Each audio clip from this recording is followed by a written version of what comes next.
MOH ഫറൂഖിന്റെ വിയോഗത്തിൽ ജിദ്ദയിലെ പ്രവാസി സമൂഹവും അഗാധമായ ദുഃഖം രേഖപ്പെടുത്തി. അധികാര ശ്രേണിയിലെ ഉന്നതമായ സ്ഥാനങ്ങൾ ഓരോന്നായി കയറുമ്പോഴും ജനങ്ങളുടെ ദാസനായി പ്രവർത്തിക്കുക എന്ന ജനാധിപത്യ മൂല്യം മുറുകെ പിടിച്ച അപൂർവ വ്യക്തിത്വത്തിനുടമയായിരുന്നു കേരള ഗവർണറും മുൻ സൌദി അംബാസിഡറുമായ എംഒഎച്ച് ഫാറൂഖ് എന്ന് ജിദ്ദയിലെ പ്രവാസി സംഘടനാ നേതാക്കൾ അനുസ്മരിച്ചു. അദ്ദേഹം സൌദിയിലെ അംബാസിഡറായി പ്രവർത്തിച്ചിരുന്ന 4.5 വർഷക്കാലമാണ് ഇന്ത്യയും സൌദിയും തമ്മിലുള്ള സൌഹൃദത്തിന്റെ സുവർണ കാലഘട്ടമായത്.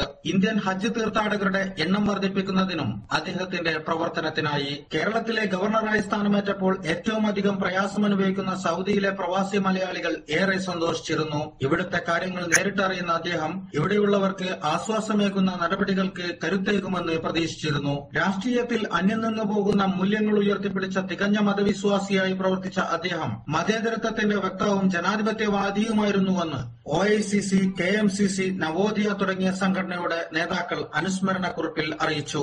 KTA മുനീർ, ജയ് ഹിന്ദ് ന്യൂസ്, ജിദ്ദ.